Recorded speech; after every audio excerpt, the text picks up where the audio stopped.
Hello and welcome, I'm Tim and this is SV Paquita. And if you can see way out there, it's still pretty rough out there and it's supposed to be dying off all the time. Anyway, oh, you can hear that wind. I don't know if the mic's picking it up or not, but it's still blowing. But anyway, we're tucked in here. This is actually the fifth place, our fifth choice. Let me pull this one. But before I tell you all about that, let me tell you this is a wonderful marina.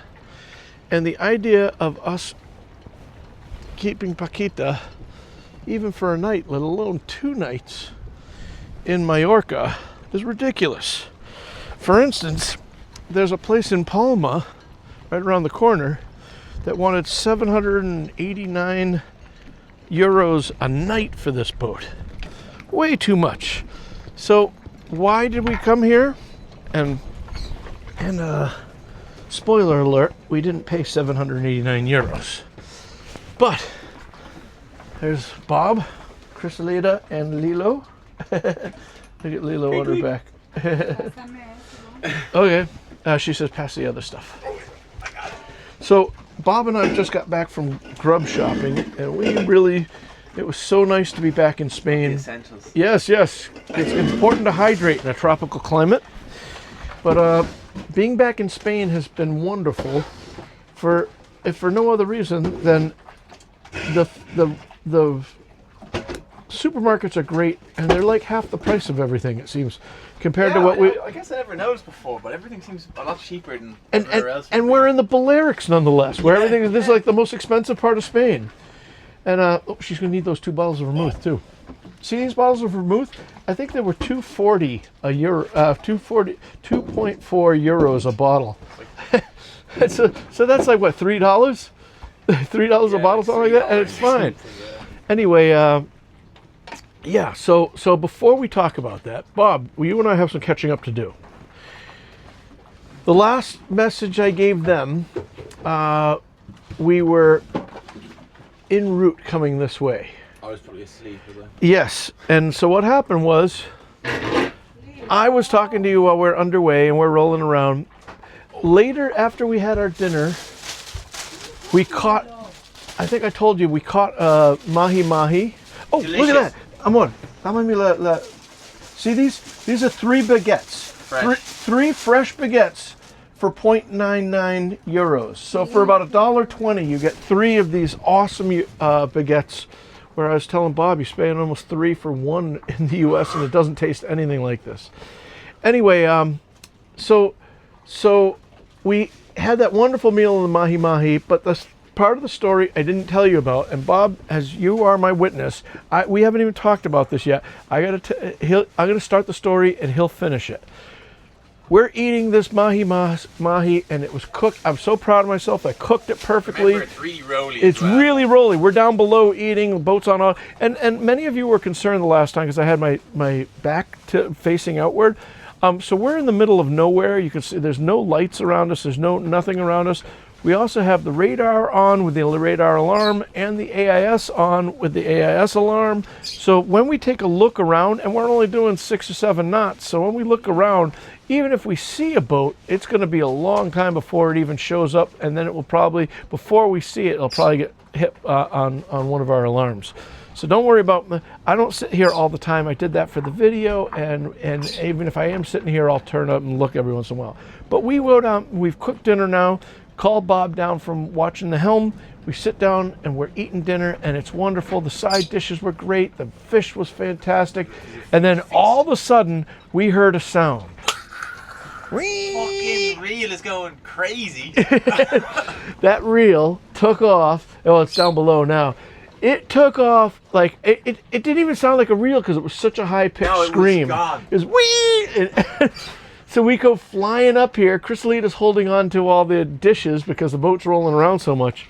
It must have taken a kilometer of line. By the time we got up here, almost all the line was gone. I'm cranking down on the drag, cranking down on it, and then reeling the sails and he's trying to slow us down. And anyway, whatever we hooked into, it took the hook, the leader, the swivels, everything, and so we got most of the line back. But and I mean I think that's No, you were. I saw the rod just go like 90 degrees, bent over, and then it just broke. Oh, and when we were doing it, I was even telling you. That's right. That you see that rod holder right this there? thing is all Yeah, bent now it's all bent over because the thing was like that. And my friend Jim, what do they call it? Spun it or no? What was it? He put the line on there for me, and I think it's like 50 or 60 pound test. And then the leaders are like 100 or 150 pound fluorocarbon. Anyway, so whatever we got was big and really fast, and it just broke the line after they almost broke everything. So we didn't lose the fishing pole, but that was an eventful night. My bets are on a swordfish. Yeah, and fast too, because really to get that kind of line out there that fast, it was amazing. So. Then after that, when we calmed down, Bob went to bed, and I had the watch. And around 9 o'clock, if we were sitting like this, the boat was just like in an angle, heeled over like this, and we're doing like 7.5, almost 8 knots, and we're right in step with the waves. So the boat's hardly moving at all, and I'm thinking, oh my God, finally we've got big wind, big waves, but we're right in step. Everything's great. Bob didn't get any sleep the night before. He's going to sleep like a baby.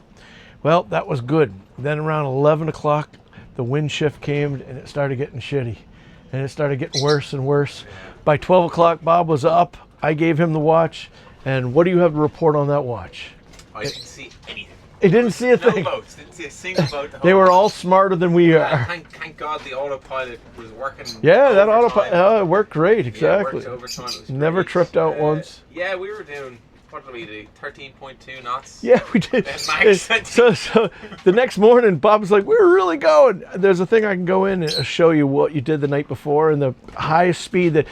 To be fair, it's probably us surfing down the back of a wave. We must have been doing 8 knots on a surf. Plus 7 knots. Probably. Oh my God! But 13.5 or something like that was what was. Recorded the night before, so that was a really fast run. Anyway, but it was miserable. I mean, the boat was everywhere, and I mean, heeled over 30, 35 degrees. I was sitting here. Oh, and a wave. And a massive wave broke. Well, actually, no, I was sitting there. Massive wave broke and just completely soaked the and the blanket. And you'd sit on the seat, and the whole seat would just slip over. And you have to hold on. Yeah, it was a mess. So then the next morning I got up, and everything gets better when the sun comes up, but the seas didn't get better. If anything, the seas got almost worse. Exactly. It was blowing a constant 25, hitting 30 every once in a while. And incidentally, those of you that follow us on Marine Tracker, you can do that. You can do it on the AIS aggregators. That's totally fine. But if you use our tracking link, once again, if you ask me, I'll give it to you. And if you write in the comments what's the tracking link. But our Predict Wind tracker, what's nice is you can go anywhere on there. Like if you want to see what our conditions were like when we crossed the Atlantic, you can go back, see where we are in the Atlantic, click on it, and it will not only tell you our speed, but it will tell you the wind direction and the wind speed and all that sort of stuff. So you can see all that stuff, and that's something that's really kind of cool. It is. And anyway, so the good news is because we made so much time, instead of getting here at night, which would have been a disaster, we Navally said that there were a couple anchorages that we were able to find some lee in. Yeah. And so we aimed for those. We got there around 10:30 in the morning, which was great because we made up so much time. This is the third one we went to. It was good. The first one is the one that I really want to go to tomorrow, but hopefully things will have gotten better, but we'll see how it works out. But anyway, the first one didn't work. We got there, and it was, the seas are all confused as it goes from really deep to really shallow, and then... these kids whacking each other with sticks. Oh, yeah. This is whacking each other with sticks. Those are pirates. Look at them. Okay, square off. My money's on the kid with the black shirt. You got the orange. The kid with the orange got his hand behind his back.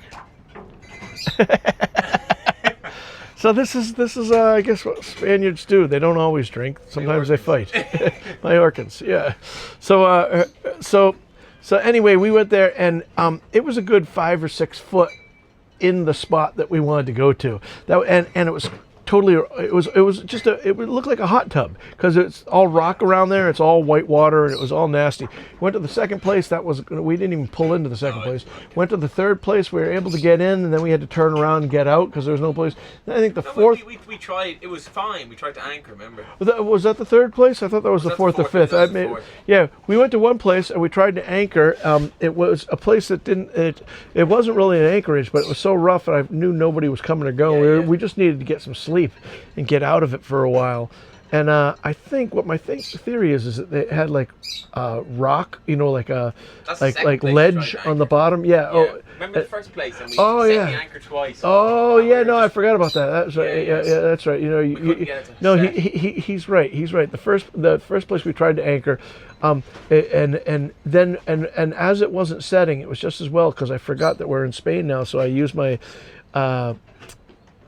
app that shows where the seagrass is, and it wasn't an ideal spot to anchor anyway. So we figured let's not disturb the seagrass. We got out of there. We went to the next place, and that's where we went way inside, and we found a little bit of lee, and there are boats in there, but the boats were all on moorings, and they were the front to back moorings, so they wouldn't swing.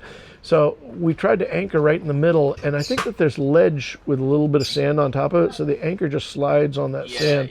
Because my anchor sets all the time. It doesn't matter what it is, it sets. It would not set there. And that's probably why they have so many moorings in there. So we got out of there. We realized it wasn't a good fit. It wasn't going to happen. So we got out of there. Went to another place. Finally, we came here, and we came in, and we saw, there's like an anchorage up here. And according to Navionics, there's water up there, although it has it in shading. It doesn't really show how much water is up there. So we're going, and I said, Bob, forget about this. I'm exhausted. Let's go. We'll just pick up a mooring. And so I say, that red mooring right there, let's go for it. So I'm slowing down. Bob's getting the boat hook. We're going up to the mooring, and I'm lining up on it. I'm just neutral, just like doing half a knot going up to the mooring. And Bob says, some guy's yelling at us. I look over, and the guy's going like this. I was like, oh, maybe he doesn't want us on the mooring. Then I look at the depth finder, and we're hard aground. I say hard aground, but it was sand or whatever. We didn't even feel it stop us because we were going so slow. So we just backed off of there. It's quite misleading because on Navily, it says there's red mooring buoys. Yeah, and I think they've removed them. I think they have too. And they're actually a little bit further up. Exactly. This is like the outer harbor, and that's the inner harbor. And we went into the inner harbor, and that guy was trying to help us out. Luckily, we didn't get stuck so bad, but we got out. Then I came over here and I said, Bob, let's just get at that point, I was exhausted and tired and cranky. So I was like, let's just get to the only other option was to do like 4-hour sail. Right, exactly. The next, and it was like 6 or 8 feet out there. It was really, really, really nasty. And so I said, let's just call the marina and see if they'll take us. And it's a yacht club here, so I didn't think that they'd take us. And I asked them. It was kind of funny because, Bob, do you remember what he said on the radio? I called him on the radio and I said, oh, great. He says, yeah, you can come in. I said, great. Can you tell us how much? Yeah. If not, we'll just keep sailing. Bob said, how much is it? And remember, we had just seen there was like 700 and almost 800 exactly for another one. And the guy goes, do you remember what he said? Oh, I can't tell you over the radio. Yeah, exactly. We're like, oh, no. And so we're like, oh, we got here. We tie up, and your man there caught our lines. Yeah, cool guy, Nacho. Nacho. He was great. He caught our lines for us. I said, so do you know how much it is? And he goes, oh, yeah. The office is right over there. And I'm like, what? He goes, yeah, see that restaurant over there? Right underneath there, that's where the office is. You can take your paperwork over there. I'm like, oh, boy, what is this? Well, we went over there, and top shelf people. The people are so sweet here, and they're so nice. Now remember, it's out of season, and I don't really know what the deal is, but we're the only boat that has moved. I think nobody's come or go or anywhere. No one's even gone out. Exactly, and they're really happy that we're here. They've been really super. They're really chill. Anyway, to cut to the chase, it's 63 euros a night to stay here, which that's phenomenal. Yeah, for Mallorca, we're just like so happy. So I said, you know what? Let's stay. Taking up 4 spots. Yeah, and that was the other thing. We didn't want to drop the dinghy because it's so, we really have it dialed in for the waves. But they actually put us in. This is like American style. This is how all the berths are in America, where you come. There's a mooring line here, red mooring line. Right. There's one there. There's one up there. Right. You're supposed to like back in. Yeah, like all these boats are. Yeah, and they just brought us right in here, and it was no problem because I think they knew that nobody else is coming. So yeah, a phenomenal thing. Speaking of the dinghy being tied up, well, we have to put the wear thing back in. Oh yeah, that's right. It was the chafe, anti-chafe thing there. Yeah, exactly. But yeah, so yesterday it was raining, and we didn't. You would think that we walked around. It's an adorable little town here, but everything is shut down.